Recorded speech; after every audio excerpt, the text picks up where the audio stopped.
So, are the Cincinnati Bengals gaining their mojo? Are the Kansas City Chiefs losing their mojo? And how much more mojo does Dak Prescott need? We'll see if we can find the answers to those questions and many more as we get you set for week 10 of fantasy football and week 10 of National Football League action. It's all coming up tonight here on Fantasy Football Fever, and it starts right about now.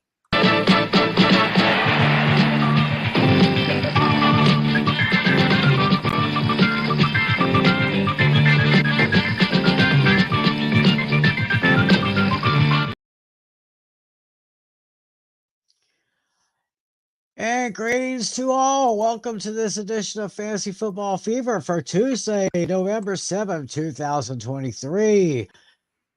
Wherever you're watching, however you're watching, thanks for making this part of your week. My name, of course, is Tim McClellan. The guy over here is, of course, our league commissioner, John Natali, and of course, the guy down below. And the guy down below me is the host of Hooked on Sports, Mr. John Flynn. And I noticed he shaved off his mustache. Yeah, yes, I did. It was about time. Now, mind you, I shaved the mustache on Saturday night, so not great for looking at the no shave November things, but but I think we can look at all those things and really take a look at everything. So. But I knew it was time time to shave. But yeah, but listen, Tim. How about a team from your neck of the woods in Dallas with the Texas Rangers? Yes, sir. First world championship in team history. It's just so awesome. I mean, now you can add the Dallas Fort Worth area to a list of the main cities where there is a world champ, at least one world championship in each one of the four major sports leagues. I mean, the Cowboys, they already have 5. The Stars got their Stanley Cup in '99, even though I still think that was tainted. 2011, the Mavericks won their first NBA championship. And then, of course, this just past week, the Rangers won their first world championship. So, got it all covered now. So, feels pretty good. And so, speaking of feeling pretty good, let's go to on our stats. Yeah, all of the ball here. Starting with John Flynn and Andrew St. Clair's matchup. What? And this is last week, so we will go to the results from last week. I thought that was a different, but give me a second. But yeah, you'll take a look at this week's schedule. Yep. All right. Just a slight adjustment is all we need there. So I hope everyone's doing okay. Hope everyone's team is winning. Hope you're doing good in your fantasy league so far. Getting close to the end for some of our leagues, including our league, of course. Yeah, 5 weeks left. 5 weeks before the playoffs. Oh, wait, Flynn, did I just say playoffs? Oh my gosh, you're making me do this. Yes, playoffs. Don't talk about it. Playoffs. Don't talk about it. Playoffs. You kidding me? Playoffs? Tim, you're killing me. Hey, I gotta get you early here. All right. Well, anyway, Mr. Flynn took care of Dino by a score of 121-7 to 109-4. looking at the numbers here. Nice, respectable numbers from Sam Howell and Chubba Hubbard. And Tyreek Hill was not quite impressive, but I mean Tyreek Hill, still Tyreek Hill. Devontae Smith got good numbers there. Good pickup for the Browns defense special teams, 25.0 points. Not bad. Oops. Yeah. Uh-oh, what Oops. happened? Hey, guys.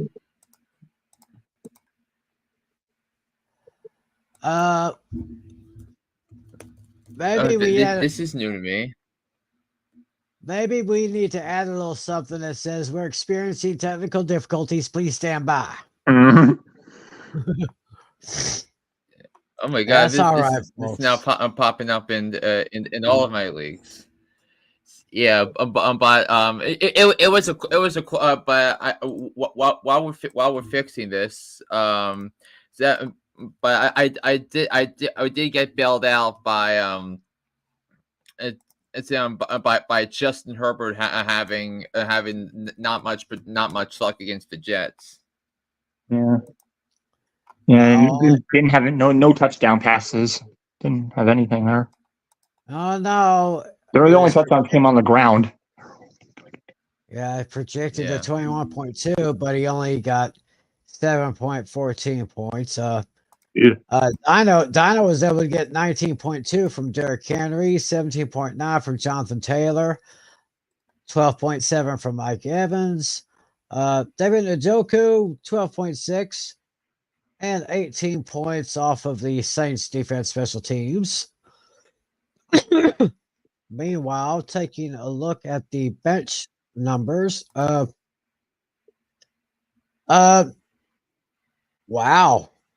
Let's say it's almost what 4, 13. Just about a little more than 18 total bench points for Flynn. Well, he had 1, 2, 3 players on bye, so I guess that made the difference there. Meanwhile, Brian Robinson left 11.7 points on the bench, and Ravens defense special teams had 18.0. So I think we're back online now. Yeah, it's Justin Herbert only 7.14 points as I was talking about before. Right. Yeah, so that was the main difference on that one. Yeah. But that puts Flynn at a record of 7-2, first place in the Butthead division. That puts Dino down to 4-5, third in the. Yeah, and this means with my win and your loss, Tim, I'm now first place in the league. Yep. Because as you people can clearly see, Alex took care of me by a score of 152.6 to 116.48. Despite the fact that I got 29.88 points from Jalen Hurts, but of course, as pretty much everyone knows by now, CJ Stroud with that totally amazing game that he had last week. A rookie record. Yep, a new rookie record, 51.8 fantasy points for Alex. And he unfortunately he left Jahmyr Gibbs on the starting roster, even though he was on the bye. Got 27 points from Dalton Schultz. 15.7 points from Keenan Allen. Now, Keenan Allen, he is like quietly becoming a legend. I mean, he just passed 10,000 yards. Yeah, I think he'll be a Hall of Famer. Yeah, I think he's going. Meanwhile, once again, Bijan Robinson totally disappointed me. Going up against that Minnesota defense. Yeah, and like Arthur Smith's usage of him has been mind-boggling. You take him with the 8th overall pick and he doesn't get you score 28 points in a game and he doesn't get used. I mean, what is this, amateur hour? Mm-hmm. I don't know. I don't know what's going on with the top brass over there with them dirty birds. I mean, come on, man. He was like one of the top prospects of the league. I was able to get 14.5 off of Raheem Mostert, got 19.6 off of AJ Brown. Gabe Davis disappointed me, but of course they ran into a kind of a buzzsaw with Cincinnati this past week. Yeah, without a doubt, he Oh, yeah, of course, and also look, yeah. and also look at this, his bench with Rashad White and Alexander Madison. Yeah, 29, 27.9 and 17.3 respectively. And I left 26.32 Joe Burrow, but I had Jalen Hurts scoring just a little bit more, so. But I'll be able to put Cortland Sutton, Sam Laporta, Fred Warner, and I still got a bench player I got to tap in there, so I'll be checking those waiver wires as soon as we go off the air tonight. So basically, yeah, and I know I have a waiver claim that put in there, but I got a funny feeling that you and Adam are going to try to claim the same player.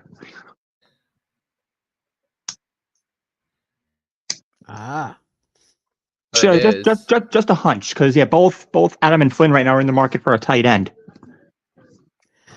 Anyway, moving on right now. We had Lucas going to 5-4 with his victory over David, 117.08 to 88.96. Got some. Looks like Lucas got good points from Josh Jacobs, 21.8. 22 points from Deontay Johnson. A little underachievement for the Lamar Jackson. Only got him 11.48. Meanwhile, Deshaun Johnson got David 22.96 points and 17.9 points from Aaron Jones. Damian Pierce, well, it was all in the air for Houston last week, so I guess. And Justin Jefferson didn't get anything. Well, we got 28.1 from CD Lamb. Very impressive, but he still had Evan Engram and Amon-Ra St. Brown on the bye last week, and he left him on his starting list. David. David,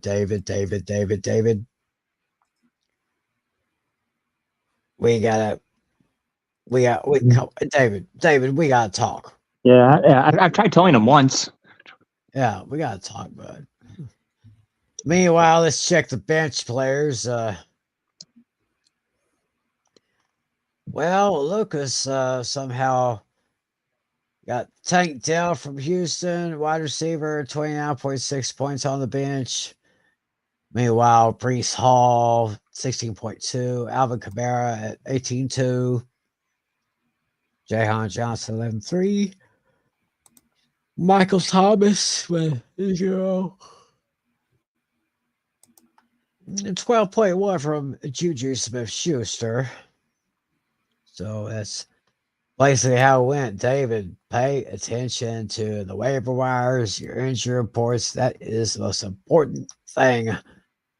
Cannot stress it enough. All right, so here's a here's a matchup that was decided by 10 points or less. Oh yeah, the close finish here. Casey took down Andrew 124.68 to 115.52. Thanks to 26.7 Andrew was able to get 26.72 points off of Josh Allen. Got 14.3 off of Saquon Barkley. Chris Olave with 16.6. Terry McLaurin, 12.3. Nico Collins, 14.4. CJ Mosley with 11. On the other side, you got 21 points from Austin Eckler, 22.6 from Stephon Diggs. T. Higgins got him 19. Dalton Kincaid with 16.1. Najee Harris, 15.6. And 15 points even from the Packers defense special teams. Meanwhile, go down to, he only got 2.68 points from Geo Smith. And let's see here. Cole Kmet on the bench had 25.5, and Amari Cooper had 24.9. Meanwhile, Andrew only got 14.2 points entirely off the bench from Tua time. So that's basically how that matchup went.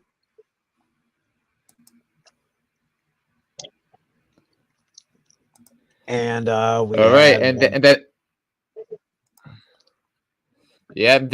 one came down to the wire, came down to the end. Mm-hmm. Wow. Natalie over Oliver here. Yeah, I won my rematch. He was the only one who gave me a beatdown the whole season. I got my revenge though. Well, congratulations to you, sir. 107.42 to 106.1. Got 15.82 from Jordan Love on that one. 12.7 from Jerome Ford. 17.2 from Gus Edwards. 10.5 from DeAndre Hopkins. 13.9 from TJ Hawkinson. 10.2 from Jordan Addison. 11 from Bobby Wagner. And Matt Gay got him 11. Meanwhile, on Adam's side of the board, you got 19.8 from Patrick Mahomes. 17.8 from Joe Mixon. 22.9 from Ramondre. Some of these guys' names. But 22.9, not bad at all. Garrett Wilson at 13. Sorry, no points for Tyler Higbee. Yeah, but here's the thing though, because in last night's game, Garrett Wilson lost a fumble in the first quarter because the fumble is -2, and had that fumble not happened, Adam would have won over Natali. Yeah, exactly. Yes. Yeah, but then again, had Adam started Dak, he could have won. Yeah, he or won. if he started 34.6. Or if he started Jacoby Myers over Tyler Lockett or DJ Moore, he would have won. Mm-hmm. Yeah. Only a total of 19.1 points on the bench for Natalie there. So. Yeah, I picked all the right players this time, but then again, I had a bunch of buys. It's with Christian McCaffrey, with Calvin Ridley, and George Kittle, all players who were off this week. Mm-hmm. Yeah, somehow I squeaked by without either of them. Yeah. So I guess that's basically how our matchups took place there. Taking a look now at the standings as was mentioned earlier, Mr. Flynn now takes the overall seed in our league, followed by yours truly. They got Natalie. They got Lucas, Dino, Adam, Casey, Andrew. Then they got Alex, and then you got David. And despite the mess at the bottom, they're one game out. That's it.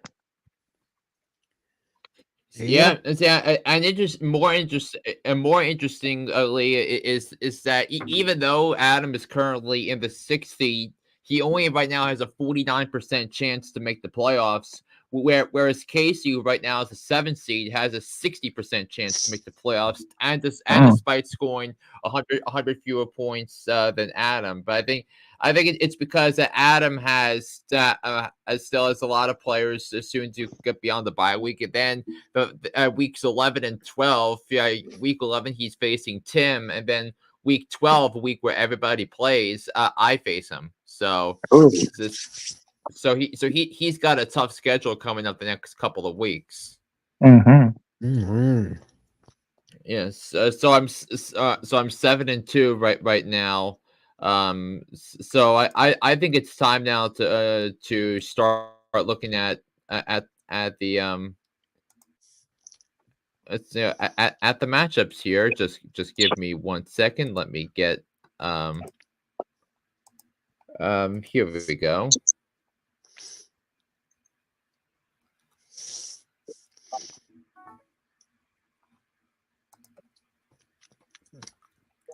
Yeah, we'll take a look ahead now.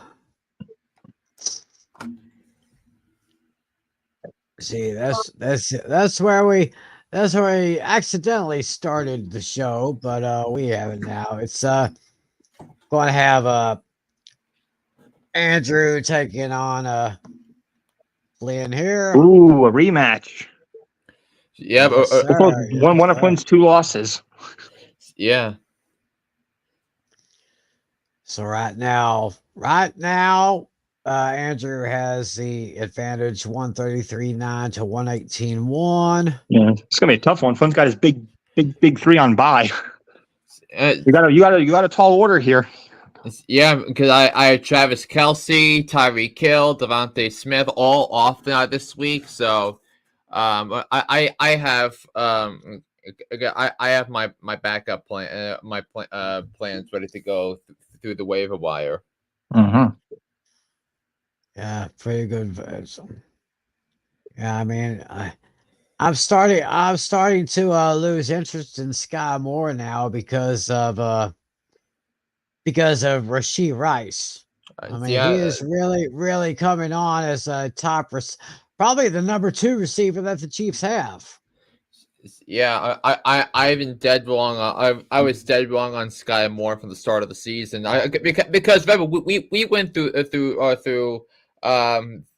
Chiefs during the offseason. We went through the Chiefs during the draft, and I thought Sky Moore was going to be WR1. I thought it was going to be another brilliant draft selection by Brett Veach to replace Tyreek Hill, but he has not turned out that way. But luckily for Kansas City, their defense has been winning them games, specifically the one against the Dolphins in Germany, where the Chiefs had a defensive score and they won by a touchdown. Yeah. So let's see here. Let's see what okay, well, Andrew's got 2 guys on the bench right now, so yeah, with Tua Tagovailoa, who I have him in my other league, and Kyron Williams, who is the reason he beat me. Andrew beat me in week 2 because he had 30 points in that game against the 49ers. So, but he will not be able to suit up for Andrew because his team is on bye. And also, Kyron Williams won't be back until probably week 12 because he's still on injured reserve. Right, so that's how the matchup looks for Mr. Flynn versus Mr. St. Clair. And let's go to the next matchup here. Nope, give me a second.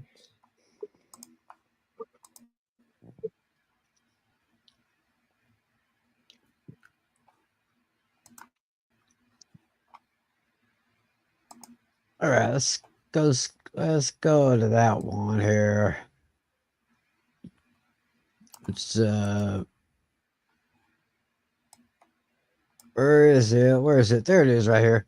It's KC versus myself, and yeah, I got a lot of work to do. Oh my god, yeah, because you have 5 players all off this week, and Eventually you're gonna have some decisions to make, and you got to deal with Bijan Robinson, who the Falcons just who is invisible to the Falcons, and so then Gabe Davis, of course, and then you have two running backs on bye. Your starting tight end who is now going to miss 4 weeks because of a fractured forearm. You got AJ Brown on the bye. You got Jalen Hurts on the bye. So you have a lot to work on, Mister. Yes, I do. I do have a lot to digest here, and I'll have to. Yeah, I mean, it's just unfair the way that the Falcons are treating their top draft pick. I mean, Yeah. and it's just and Gabe Davis, it's kind of up and down. I mean, he's a great receiver, of course. Stefan Diggs, of course, is wide receiver 1 with the Bills, but Gabe Davis is a great number 2, and have to give up Brown and Hurts. But I got Joe Burrow, I got Cortland Sutton, Sam Laporta, Fred Warner on the bench. I could probably start them, but I got some other decisions to make as well. Yeah, you're gonna have to pick up a couple of players off the waiver wire or in free agency. Meanwhile, looks like Casey doesn't really have to do much of anything as far as making changes. He can just trade out starters and bench players here as he wants to, but it's because he's got some good matchups like Kenneth Walker against Washington. yeah. It's Stephon Diggs against the Broncos, Dalton Kincaid against the Broncos, Najee Harris, the Packers defense against Matt Canada, the offensive coordinator. So yeah, yeah, so I'll be definitely hitting those waiver wires between now and Thursday. Yep. Next one, please. We got Lucas against Natalie here. Right now, Lucas has a slight edge, 135.8 to 129.8. This here looks like all the starters for both teams are starting, and each of them. Well, let's see. Italy has 2 on the bye, with 1 on the bye for Lucas. So just slight adjustments, I guess, for both sides there. Yeah. So what do you think? What are you thinking, Natalie?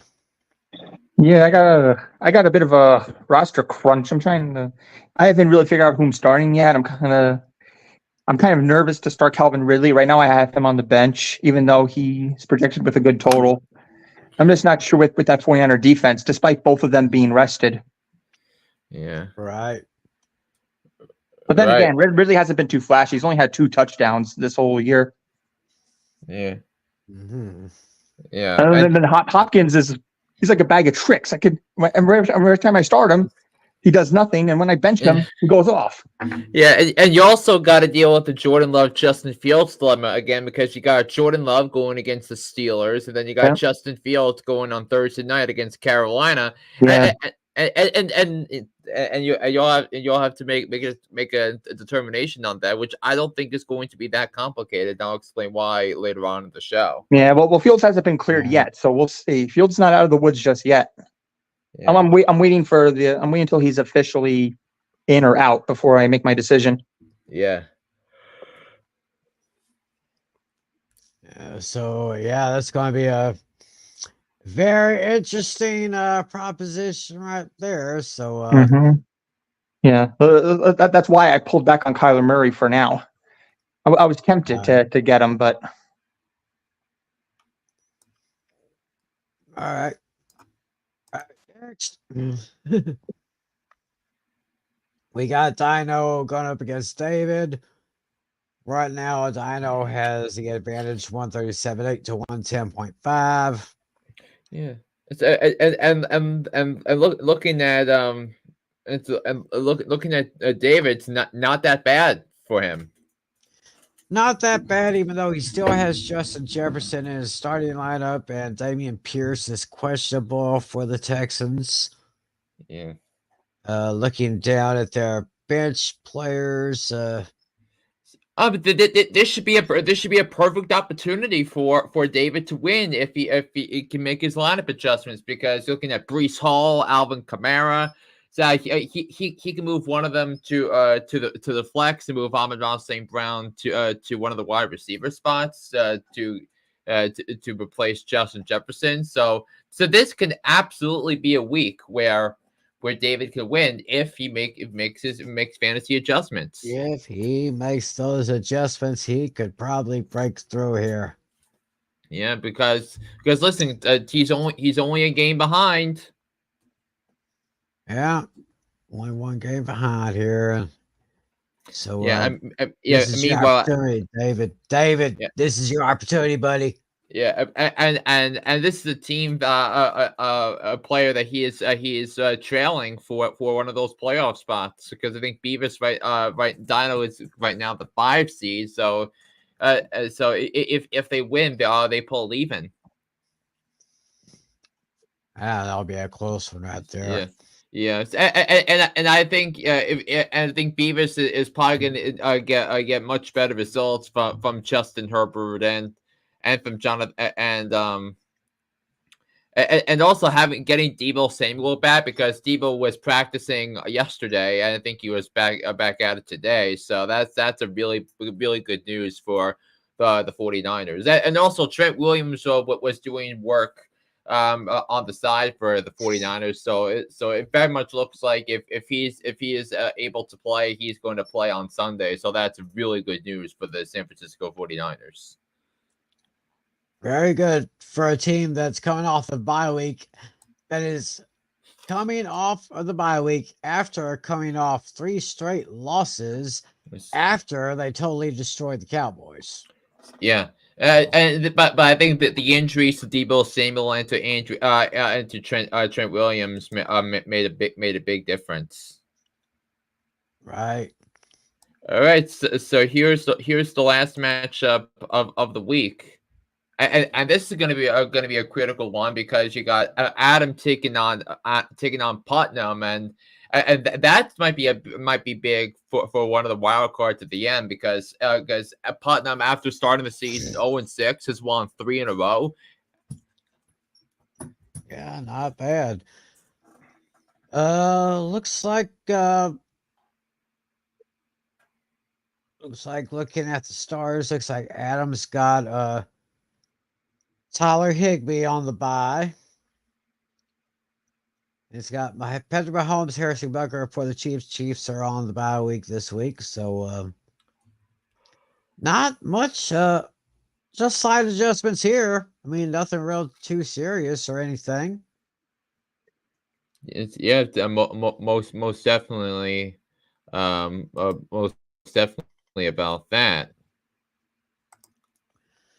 So that's basically how our fantasy league is going so far. We do have a fantasy question up on the screen right now from Kenny Stay Trill. All right, start 2 full PPR. Be John Robinson, Jonathan Taylor, or Joe Mixon. I will tell you right now,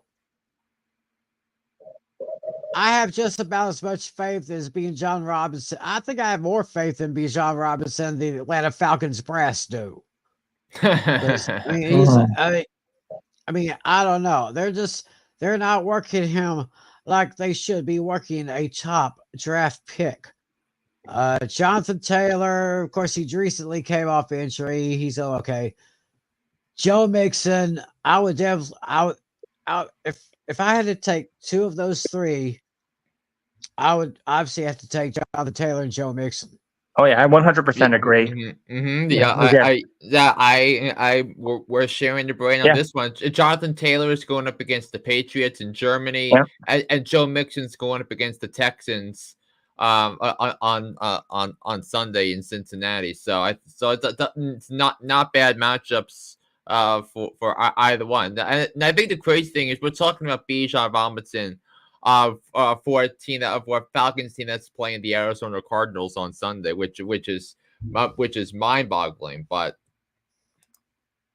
and speaking of Arizona, which does lead us to some of our hot topics, and I think for week 10, I think one of the big maybe the big hot topic I'm going to lead off with is the potential return of Kyler Murray, and Jonathan Gannon spoke to the press yesterday and said if all goes well in practice this week, said that Kyler Murray will start make his 2023 season debut to make his return from his ACL tear on Sunday, going up against the Atlanta Falcons. So I would ask you guys, but now that Kyler Murray is back, where should he be on that rank of quarterbacks in fantasy going forward here? Is he starter worthy? Is he someone you want to stash on your bench in case something goes wrong? So what do you guys think about Kyler Murray?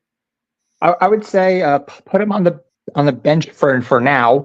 Give him a couple games to develop, and then if he does really well, then he's a clear starter. Unless you're absolutely in a bind and you're desperate for a quarterback, I would start him. But right now, he's a bench stash just to give a game or two to see how he develops. But I also want to throw in too in a week where Patrick Mahomes, Tua Tagovailoa, and Jalen Hurts are all off this week. I think there was going to I think Kyler Murray is going to be a trendy pick to start because it's a Cardinals team that started Clayton Tune on Sunday. They of course got shellacked against the Browns. They lost 27-0 to one of the best defenses in the NFL.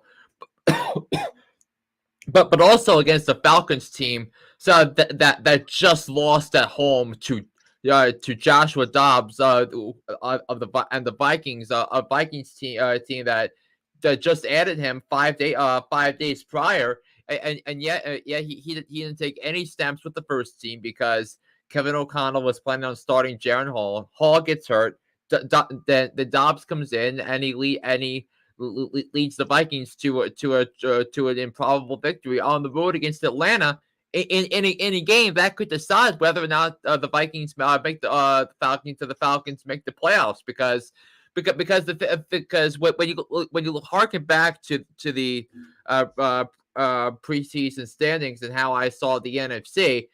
I was the one that threw out the Panthers making the playoffs. I actually did have Carolina preseason making the playoffs. Obviously, that's not happening. But team number 8 in my rankings in the NFC was Minnesota. So I think now Minnesota, now at 5-4, now they have a tiebreaker over Atlanta.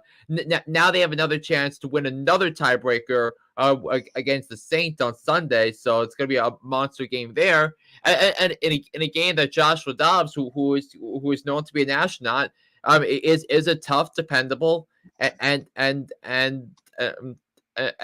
good instinct quarterback. So that's for that. But as for the Cardinals, I mean, do the Cardinals want the number 1 overall pick in the draft? Because it feels like, and we're at a stage now where there are a lot of bad teams in the NFL. When you're looking at Arizona, when you're looking at Chicago, when you're looking at Carolina. By the way, the Bears have the Panthers pick because of the Bryce Young trade. You're looking at the Giants, you're looking at the Patriots. That four of those teams could go out and draft Caleb Williams next year if the opportunity is presented to them. So it's going to be very interesting to see what transpires there. Yeah. Yes. So other news that we need to discuss. How about we were talking about C.J. Stroud and how Tim lost because of C.J. Stroud's incredible performance. So C.J. Stroud had 470 passing yards, 5 touchdowns in the win over the Bucs. So is C.J. Stroud a top 10 quarterback going forward, guys? That's a close one. I want to say he's just shy. I want to say 11 or 12. I'd say just below the top 10, but not by much. I mean, He is a very good rookie quarterback. Congratulations on those big numbers he put up this past Sunday. We'll just have to see what he does, if he can keep that momentum going through the rest of the season. That's all I can say. Yeah, I mean, you think it's a foregone conclusion that he's the offensive rookie of the year? Yeah, oh, at this stage, I would say so. I mean, because if you think of the candidates for offensive rookie of the year, we were thinking Bryce Young, we were thinking Anthony Richardson, we were thinking And John Robinson, yeah. Zay Flowers, Jordan Addison, but C.J. Stroud, 470 passing yards is the NFL record for a rookie. So, Yeah. so you could take that for what it's worth. And the Texans needed that victory on the heels of losing on the road to Carolina. So now the Texans are 4-4, and they are a game back of Cincinnati, Pittsburgh, and Cleveland.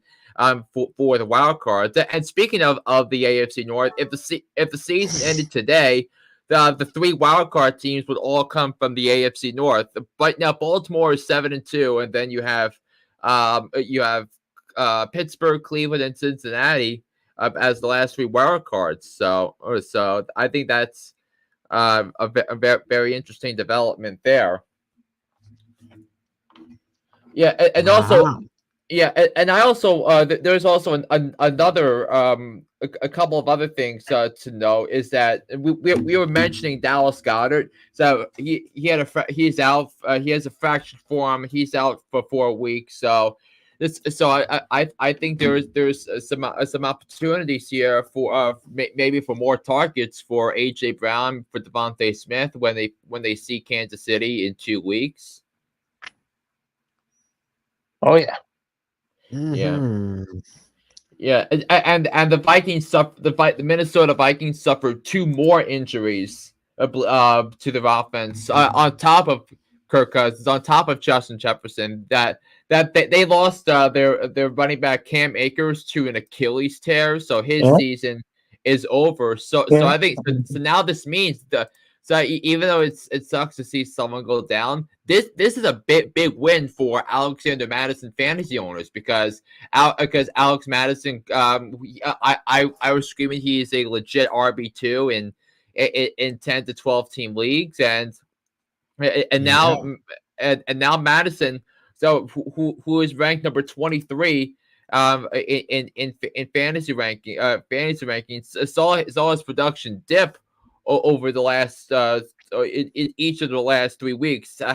Caught a touchdown that he ran, and he had 16 carries in the win against Atlanta, and his 2 catches for 49 yards and a touchdown in Minnesota's victory over Atlanta. So now you're going to see.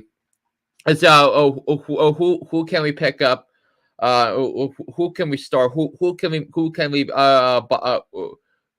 can we buy a low for? I think Alexander Madison is a perfect fit for anybody going forward, because when you're looking on the heels of what Minnesota is trying to do, if you're looking at how Minnesota is adjusting things with the Jefferson injury, with the Osborne injury, Alexander Madison is going to be up there with that and anybody. So that's a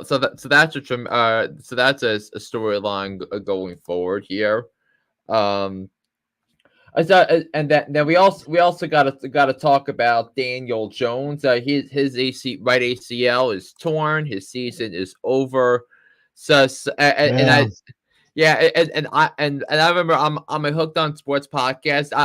I made a take so loud that I even made a graphic for it for my socials. Was that I thought Daniel Jones was going to have a monster season, because thinking year 2 under Brian Daboll has some stability. We thought for the first time ever with Brian Daboll coming off Coach of the Year, and it just feels like, Natal, that what has gone wrong for the New York Football Giants this year has gone wrong. Yeah, I can't believe I put them at the 7th seed. Yeah, I did not have the Giants making the playoffs, but this. And losing to Antonio Pierce and the Raiders. I mean, but definitely going in, which by the way is a big story, another big story, hot topic, because the Raiders finally fired Josh McDaniels after a year and a half Yeah. of torture. Finally. Yeah, I think now this means with the Giants like injury stuff, I think they're either going to get either Caleb Williams or Marvin Harrison Jr. in the draft, one or the other. Yeah. But I'm more so hoping for Marvin Harrison Jr. They need a boost at the receiver position. The receivers aren't cutting it. Yeah, that too. I was dead wrong on because I thought the Giants would be able to win with the depth of the wide receiver position, but nobody's cutting it. Because I mean, take a look at what the Philadelphia Eagles have with AJ Brown, and because Adam Shine at Sirius XM and CBS Sports right now has AJ Brown as his pick for league MVP. Because if you look at what Jalen Hurts was before the AJ Brown trade and after the AJ Brown trade, it's been amazing, and how Tennessee and how John Robinson gave up Antonio Brown for Tennessee in the first place. Who knows? But that trade was the reason he no longer he got fired last year. Yeah, definitely. So we have that. So let's see what else do we have? We have I think we covered that. Another injury that for the depth ranks, Joshua Downs has suffered a knee injury in the Colts win over Carolina. So for the moment, he's going to be out for a couple of weeks.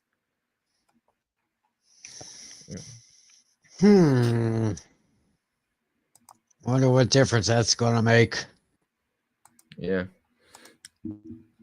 Yeah, and also how about the Ravens' incredible rushing attack? Because you look at Gus Edwards, you look at Keaton Mitchell out of all people. He comes up big for the Ravens in their victory over Seattle. Because it was tremendous. I didn't see much on that, but that's very impressive right there. I will say that.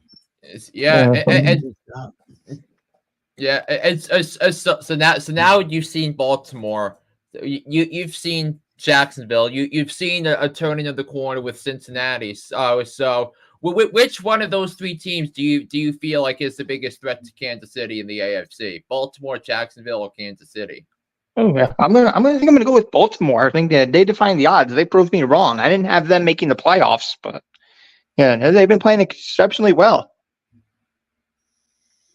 I have to go Baltimore, but with Jacksonville, it's a very close second.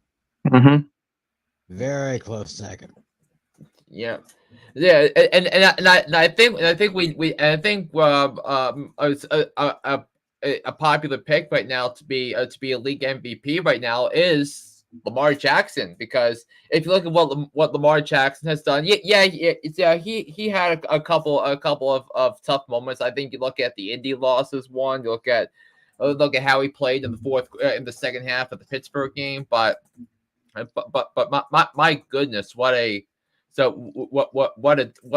demolition derby that the Ravens have played throughout the course of the season. Right. Yeah, he definitely proved me wrong. I think I remember when we had a show. I think before the season started, we had like who would be like the biggest improvement and who would be like the least improved. I forgot what the exact terminology you used, but I had Lamar Jackson as my bust of the year. Yeah. Oh my God. Yeah. I do remember that. And then wait, didn't you say Tyreek Hill though? So I said Tyreek Hill, and ironically, I drafted him with my first pick. Yeah, which is the craziest thing, because but he's been incredible, and also with Tyreek Hill, have you seen? I don't know if you guys are on TikTok, but there is a school teacher in Miami, who was like a diehard sports fan. So that she used it, and that they're in Miami, so they're all Dolphins fans. So So they learn a lot of math based by tracking Tyreek Hill stats. Oh, I saw that on my Facebook news feed. I saw that on her. Yeah, Mary Martinez is her name. So Tyreek Hill only had 62 yards receiving on the season. So right now he's at 1,076 yards receiving, and so that means he needs 924 more receiving yards to get to 2,000, and he needs 115.5 more yards per game more, assuming he plays all 18 games between 8 games between after the bye week. So that's definitely going to be monitored. But it feels like Tyreek Hill would be everyone's midseason pick for offensive player of the year. Him or AJ Brown are the ones to me that really stand out. Yeah, if I had to pick one, I'd probably pick Hill. Yeah. So there were 5 running backs that scored 20 more points in fantasy last week. You had Ramondre Stevenson for Adam. You had Josh Jacobs, 21.8 points, because I think he had a couple of touchdowns against the Giants. You had Keaton Mitchell. He had 9 carries for 138 yards and a touchdown. So that was tremendous. Austin Eckler had 2 touchdowns, 21 points.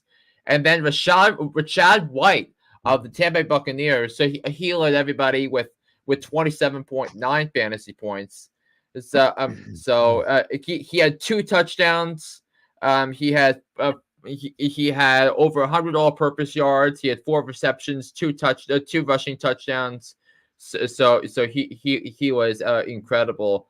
So there were 6 wide receivers who scored more than 20 points. Two of the top 3 are Houston Texans with Tank Dell, who has just been unreal. Noah Brown. Huh? Had 27.3 points. CeeDee Lamb had 28.1 points for the Cowboys, and because I have so back-to-back weeks, CeeDee Lamb had a monster performance. With 11 catches, 191 yards in loss to Philadelphia on Sunday. So as someone who has CeeDee Lamb in his other league, I'm very happy about that. And Jake Ferguson too. So Amari Cooper had 24.9 fantasy points, which to me was a direct result of Deshaun Watson coming back. Stephon Diggs had 22.6 points against Cincinnati, and with 22 points, welcome back to the fantasy conversation, Deontay Johnson. Wow, yeah, definitely.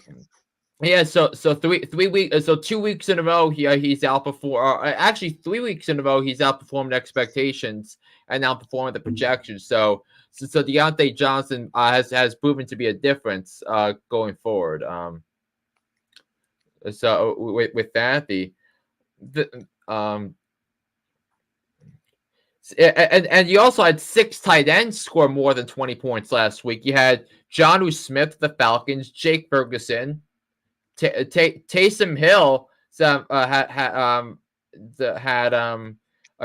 a touchdown, and he also had a touchdown pass too in that one.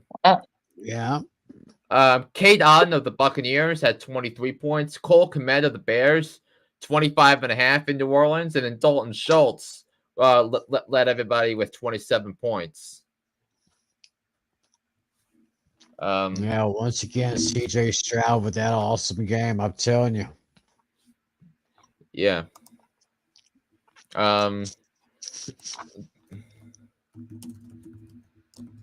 So I guess that's all our topics for now. Yes. Yeah, well, I mean, a lot to digest over those last 20 minutes, but Ooh, yeah. It's now a question for you, Tim. Is that do you have a trivia question for us, or do you not? Actually, I do. I kind of was going with one or the other. I think I'll just go with this one here. So for all of y'all watching out there, it's Time time to for put those on your thinking caps. thinking caps. Yes. Okay, here we go. Here's our question. The basis of our question is kind of based on what happened this past Sunday, with CJ Stroud setting the new rookie record with a total of 470 yards this past Sunday against the Tampa Bay Buccaneers. Mm-hmm. So the question is simple. Whose record did he beat?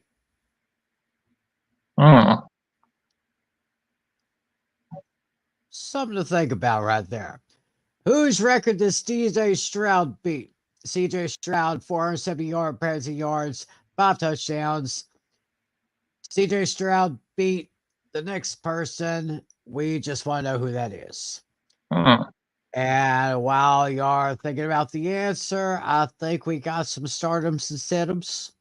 Yeah, I passed the baton to Flynn this week. I'm going to do it next week. Yep. So we will get into that, but first we have a word from our guys at the Four Horsemen. Ready to hang with some fellas who know football? Let's ride. LC Muscles 28. I think they're the most overrated defense in the league. Steel Sermon. We did not trail for a single second. Tiny Tim. McCarthy is a bonehead. A Pizzle 90. I'm going with my boys. Fins up, baby. Get ready for the Four Horsemen of Pick'ems. Every Wednesday night at 10 p.m. Eastern, 9 p.m. Central on YouTube.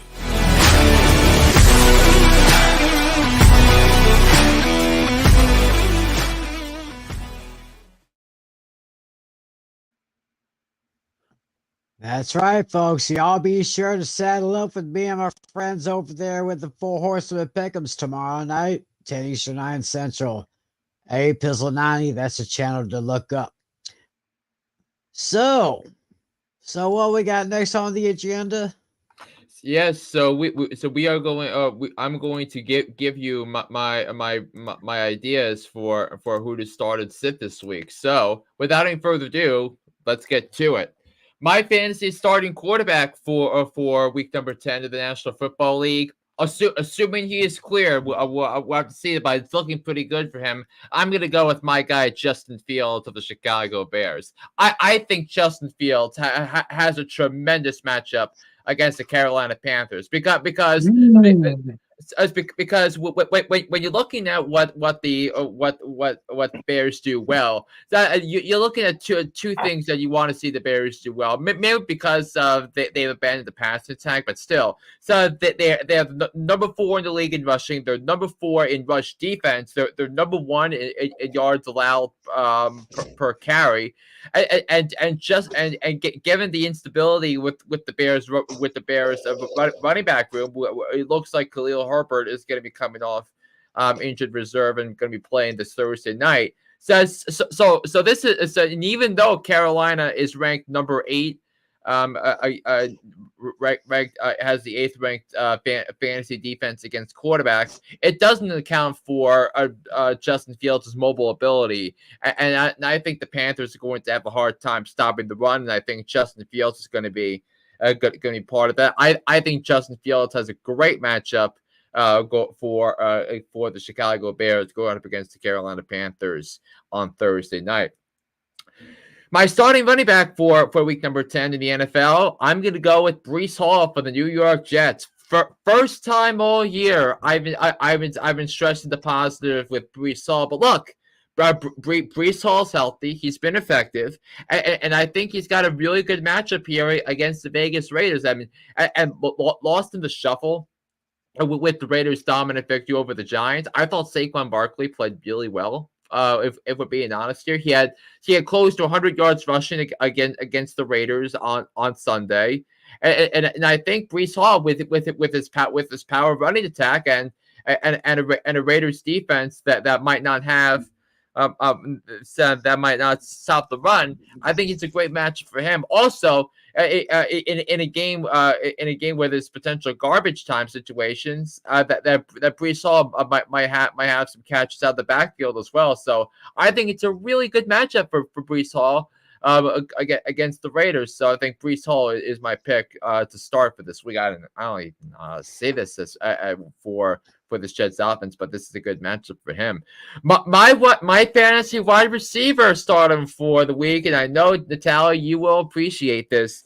It's DeAndre Hopkins. I think DeAndre Hopkins has a tremendous matchup on Sunday against the Tampa Bay Buccaneers. This was a Bucs defense that gave up 470 passing yards to C.J. Stroud, a rookie. Now, mind you, C.J. Stroud is in the conversation for offensive rookie of the year in front of a front runner for that.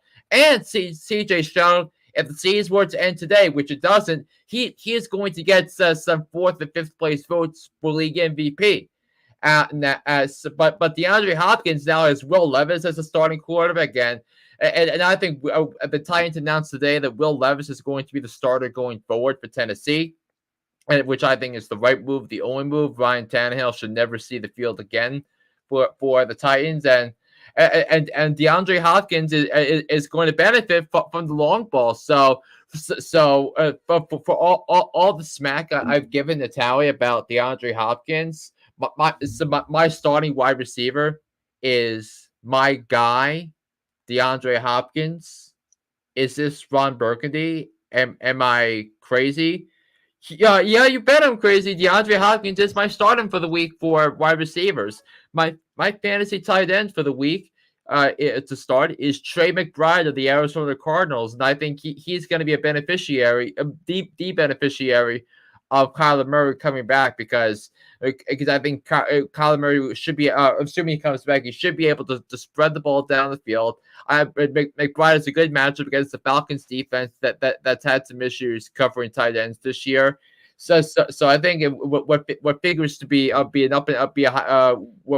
could be a high scoring game. I think Trey McBride is going to have 6 to 8 catches in this one, so I'm going to start Trey McBride now. My fantasy defense / special teams. This one was a toss up. Now for the sake of fairness here, everyone's going to say the Cowboys defense because against the Giants, because the Cowboys defense against Tommy DeVito is just simply not a fair fight. So for the sake of fairness, we're not going to include the Cowboys because it's so obvious. But I'm going to go with the Baltimore Ravens against the Cleveland Browns. I think this is a really good matchup for the Ravens because I think the Ravens, given their pass rush potential, given what they've shown, and given that in the last 2 weeks at home that they've outscored their opponents by a score of 75-9. And now you have a Browns team that's been relying on its defense to win. I think this is a terrific matchup for the Ravens defense, which has been the best in the NFL, and I've been proven wrong on the Ravens all year. And the blowout against Seattle, mind you, I picked the Ravens to win, but I took the Seahawks at the points, and I don't regret that pick of Seattle +5, +4, I think it was +4.5.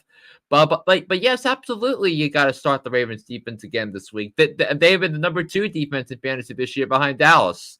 My fantasy kicker of the week to start, I'm not saying it because I have him in my other league. It's Younghoe Koo of the Atlanta Falcons against the Arizona Cardinals, and with that Cardinals defense, they should be able to move the ball up and down the field. And so, I don't know how good enough this Falcons team is to get touchdowns here. So I think a lot of field goal attempts for Younghoe Koo. Arthur Smith is known to be very conservative in terms of play calling, and I think that's kind of cost him in late game situations. So Younghoe Koo is my pick to be my starting kicker here for the Atlanta Falcons. My Setims of the week, my Setim quarterback of the week is Trevor Lawrence for the Jacksonville Jaguars. And because look, You know I'm obsessed with Trevor Lawrence. I think he is. I think when you're looking at intangibles, and when you eliminate statistics and you include the intangibles, I think Trevor Lawrence is the top 5 quarterback in the NFL. But stats wise, it's not been there this year, and I think it might have to do with some turnover on the offensive line. It may be that they've been facing good defenses all year. When you're looking at like examples include Kansas City and Pittsburgh and Buffalo. So 2 of those 3 teams that they've already beaten, but the 49ers defense that just got Chase Young from the Commanders. I think which I think something we missed because excuse me, we covered that last week, but Chase Young will be making his 49ers debut, and he's going to be playing on that defensive line alongside Javon Hargrave, alongside Nick Bosa. I mean, with that matchup favors the 49ers, and yikes.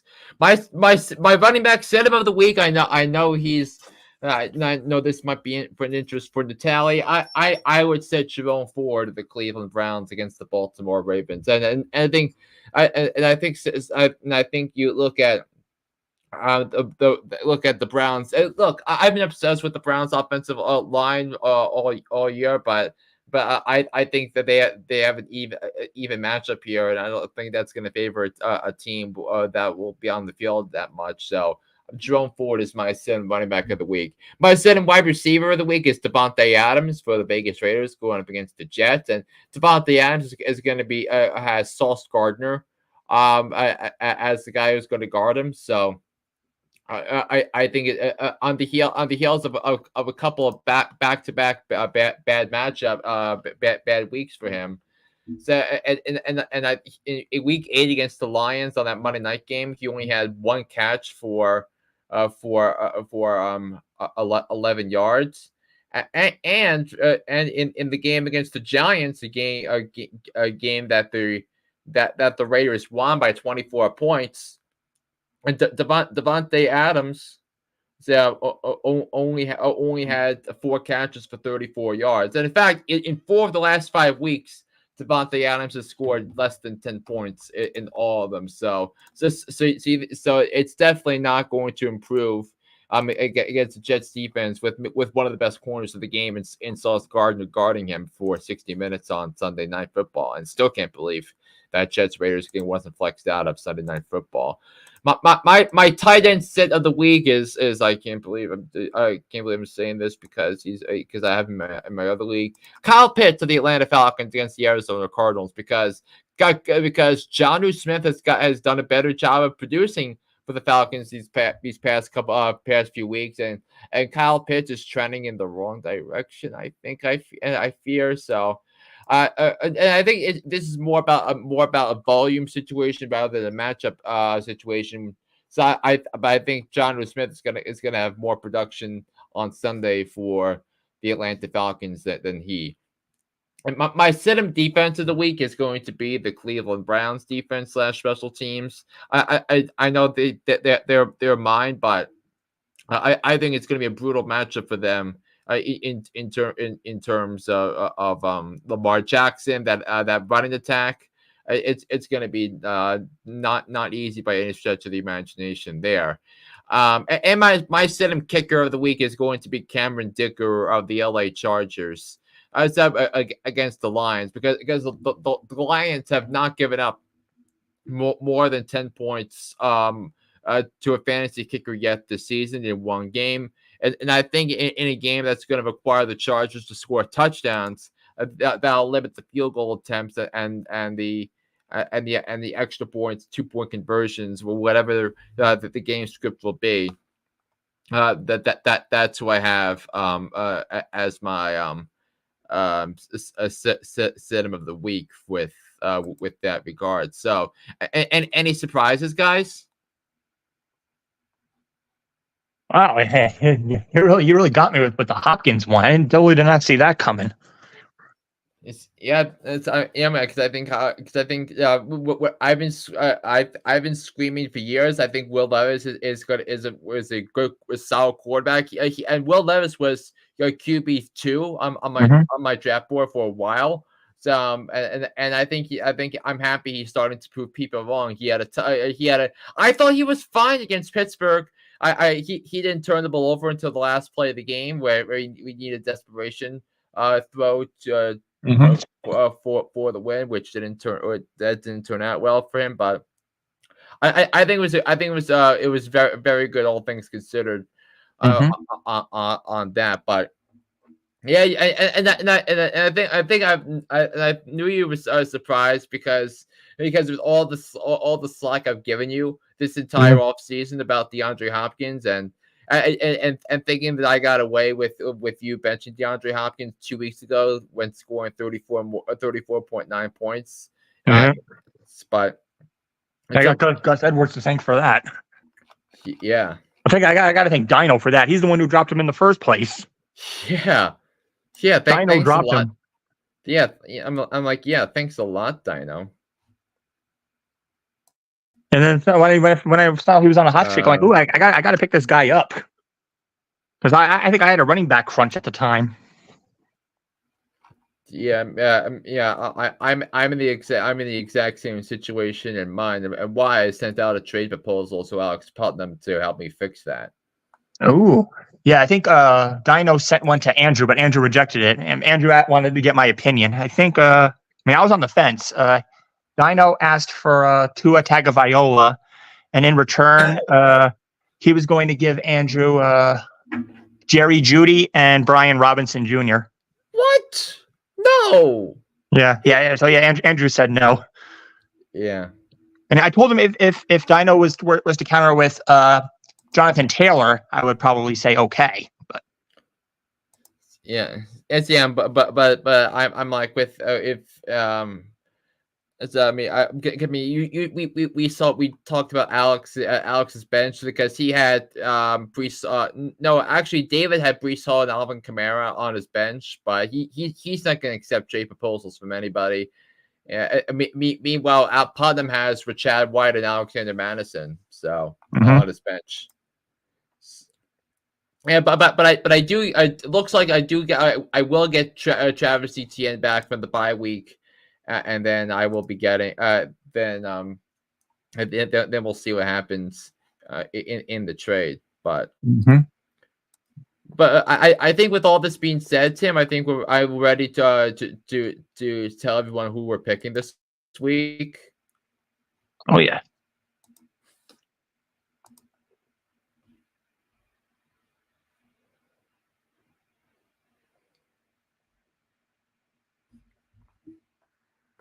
Hold on, I think I muted Tim. Nope, maybe not. Oh, I guess I forgot to swing my little microphone down from my headset here.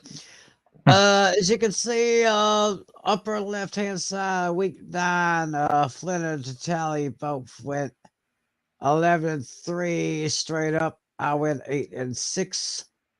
Meanwhile, against the spread, Tally went very well with 10-4. Flynn went 8-6. I went 6-8. So for the season, right now, we are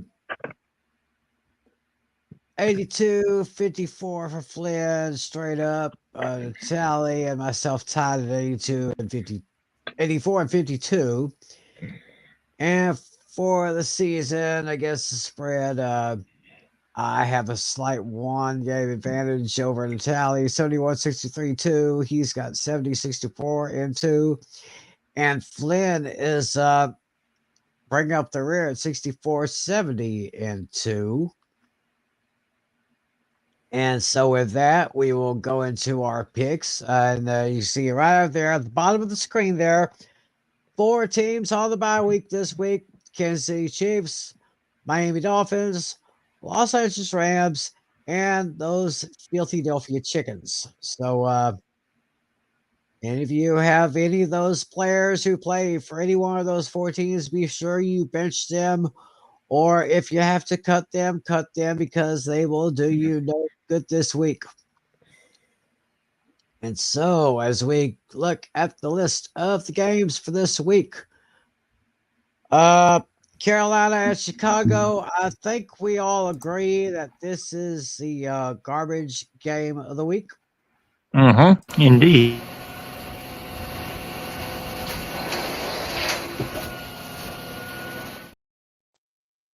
Yeah, but the tally is going to go with the Carolina Panthers to win this game outright. So with that in mind, it's an upset special.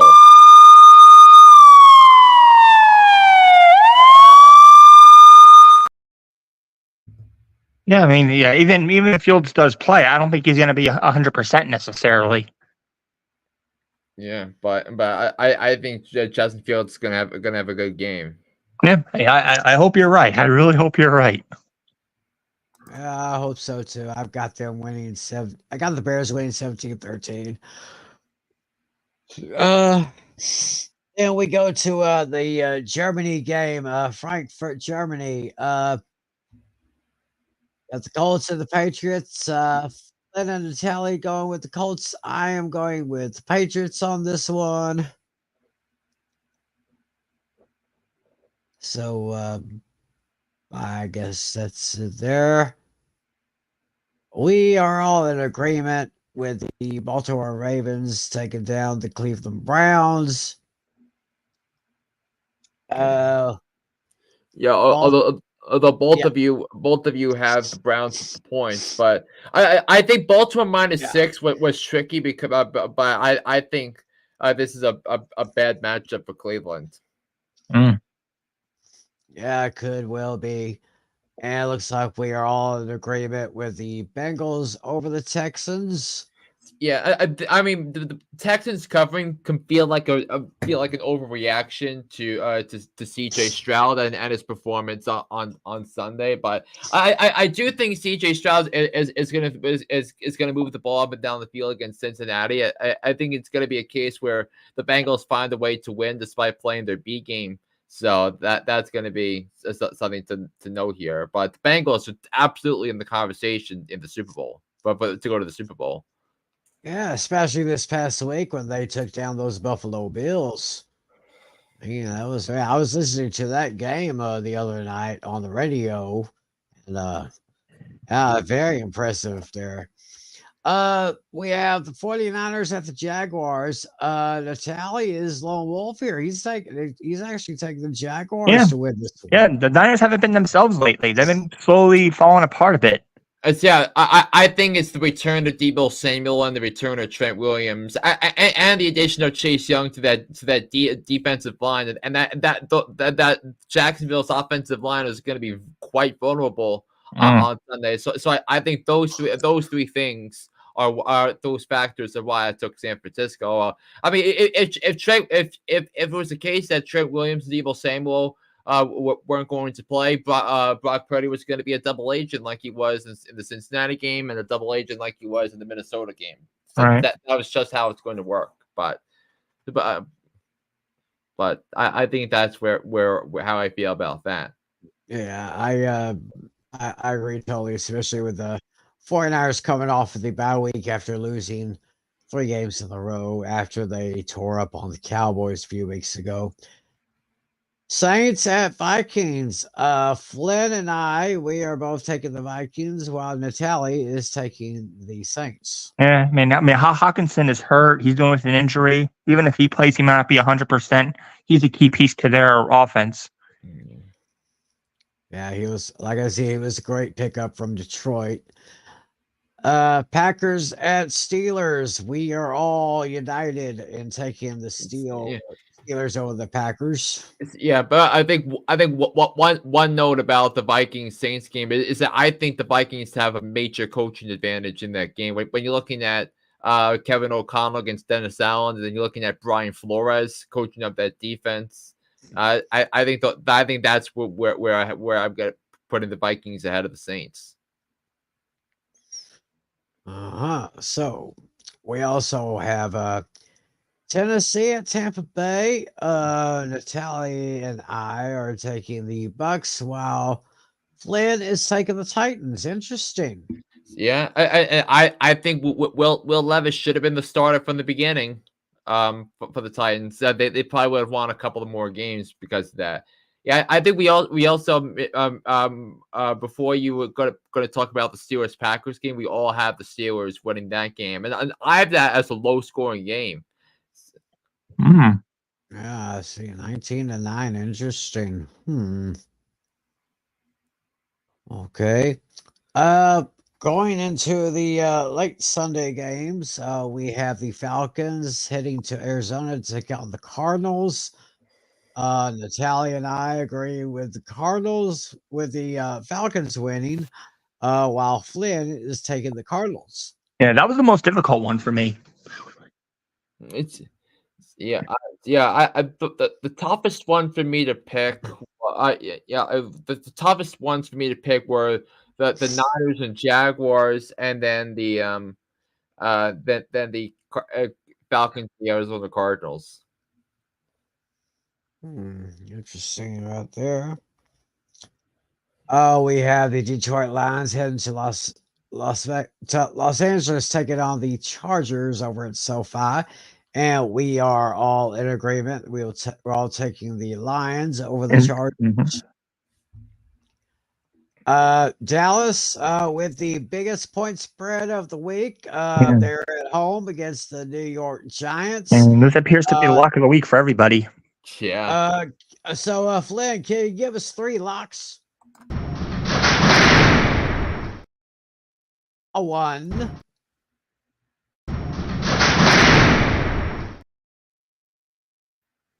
A 2.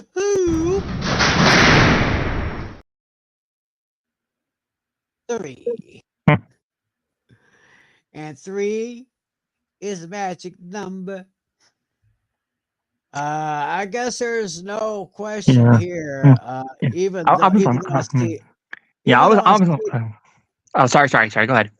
I see a tally with maybe a closer score than what Flynn and I have. Yeah, I was actually really tempted to have the Giants covering the spread, but I just couldn't do it. Yeah, I mean, the Tommy DeVito can't play. Just let Matt Barkley start. He can't do any worse. You want Micah Parsons getting 6 more sacks on him, or DeMarcus Lawrence, or maybe Dorrance Armstrong, or Dante Fowler, or maybe Stephon Gilmore, or maybe Deron Bland. 3 pick sixes, by the way. I'm giving him some dignity. Tommy DeVito's going to get a rushing touchdown, I think. You think it's going to be a garbage time touchdown? Yes. In the fourth quarter. Yeah.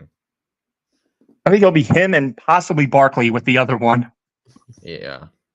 But well, Tim has the Giants getting a touchdown.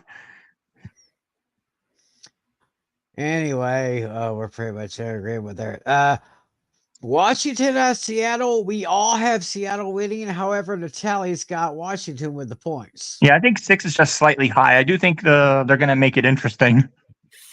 Yeah, but I think a couple of things. I think it was about their performances last week because Seattle got wiped or got their asses kicked by Baltimore, and Washington won by 3 points against Mac Jones and against the Patriots special teams that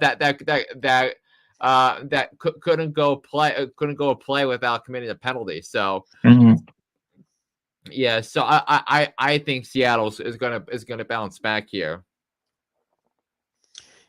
All right, the Sunday night game is the New York Jets at the Las Vegas Raiders.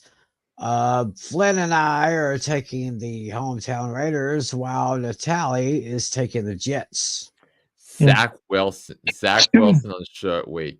It's for Aiden O'Connell, too small of a sample size. I got to see how he does against a better performing defense.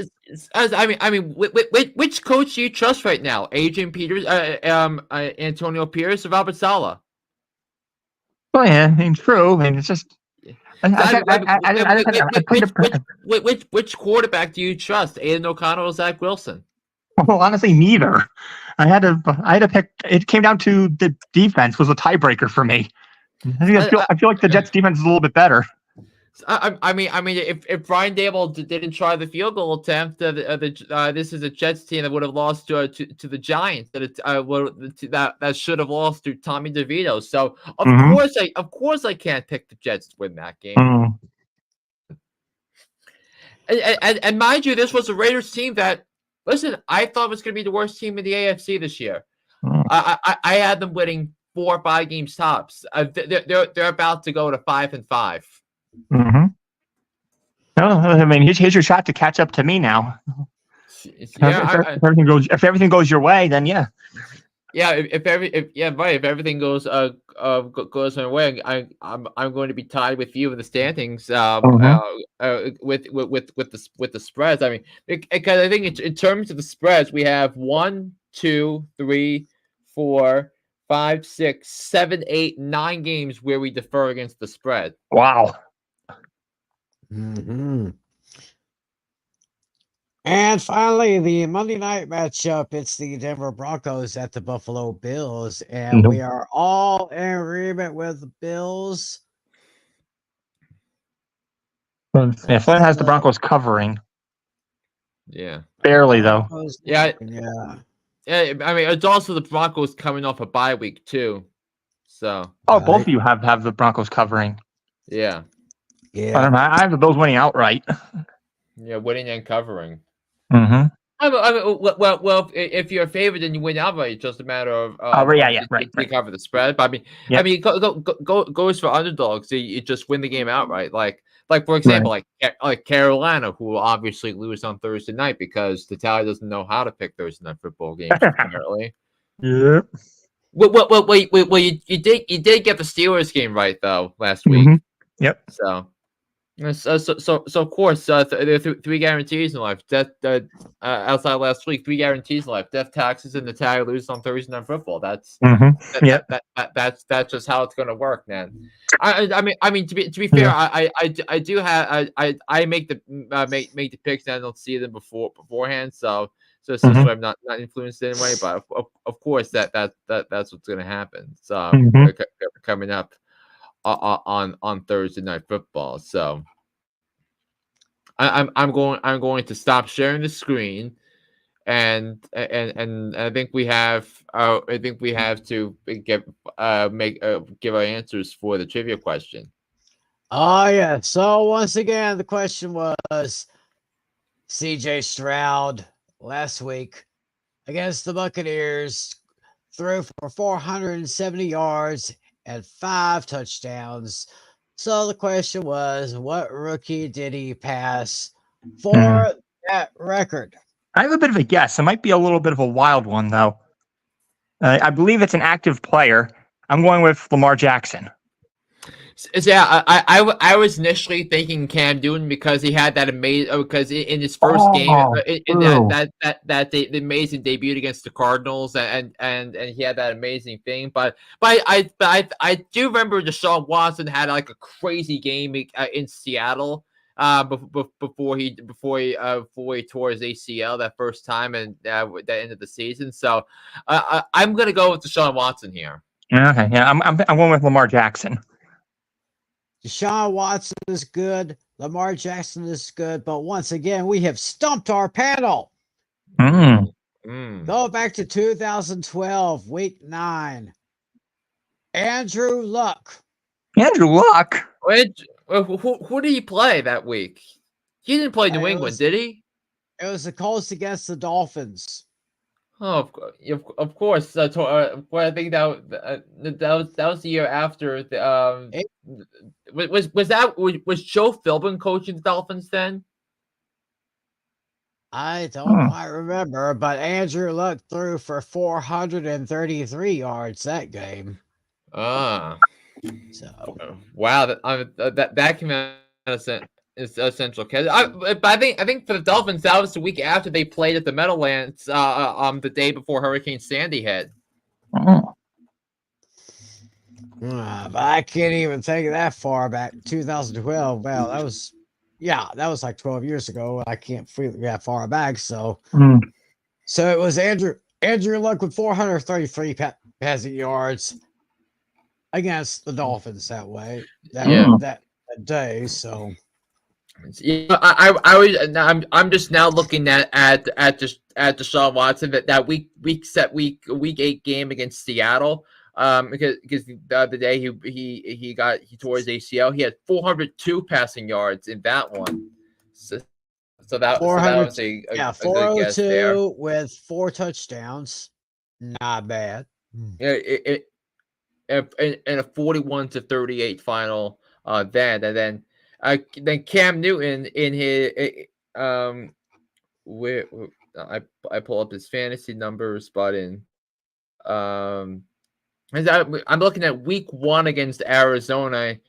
422 passing yards in week 1. He had 432 passing the next week against Green Bay. So Cam Newton, so Deshaun Watson broke Cam Newton's record by Andrew Luck broke Cam Newton's record by a yard, and now CJ Stroud breaks Andrew Luck's record. And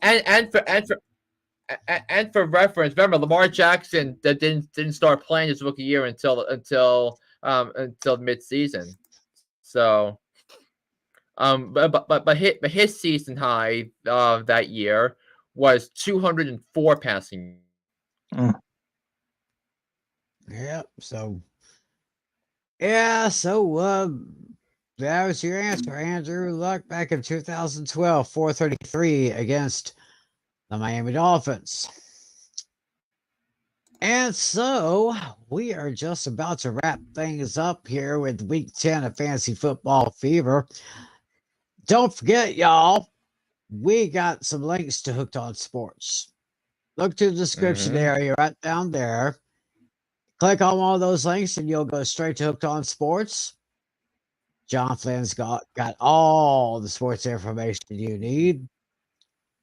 And of course, don't forget tomorrow night, 10 p.m. Eastern, 9 p.m. Central, the Four Horsemen of Pick'ems, A Pistol 90 channel. That's what you need to go. YouTube.com/APIZZLE90. That's all you gotta do. So, any closing thoughts for tonight's show? Yeah, well, we're really down to the wire. Just 5 weeks left of the regular season. Yeah, before we know it, the playoffs will be here. Yeah, anything could happen at this stage. Nobody has clinched a playoff spot yet. Nobody's been eliminated. Yeah, looks like everybody is still in this thing. Because what does Herm Edwards say? Play it, Flynn. So we will do it. No, we will not do that right now because we have a fantasy question. Oh, who would you rather rest of the season? Jonathan Taylor, Breece Hall, or Saquon Barkley? Ooh, we can only pick one out of these. Ooh, interesting. Out of these, I think the safest bet, Breece Hall. I think Breece Hall's the safest bet right now. Yeah. The answer is Saquon Barkley because he's going to be the whole offense for the Giants the rest of the way. So, and for me, it's Breece because I think out of these 3 teams, the Jets have the best chance of making the playoffs. I think Breece is going to get he's going to get a lot of targets too. He's going to get a lot of rushing attempts. Well, I would say he's probably the safest since the Jets are the best team right now among these 3.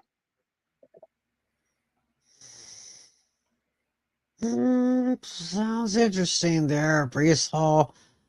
Jonathan Taylor, I can't quite pick him just yet. Breece Hall is great for the Jets. Saquon Barkley, still about 90% maybe for Saquon. I could probably take that, but that's. I thought he played really well against the Raiders and the Giants' offensive line. In terms of rush protection, I thought was pretty good.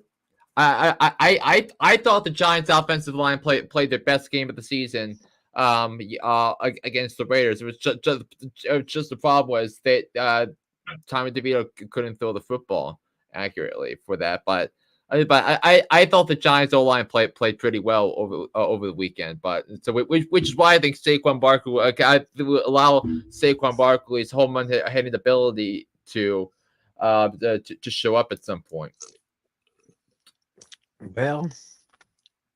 Well, that's what we got to say, Bryce. Hey, thanks for watching. Spread the word. We're here Tuesday night until until the Thursday night season is over. Then we'll be switching over to Friday nights. Yeah, and speaking of which, we were going to talk about playing to win before us, right? Right. That's right. Hello?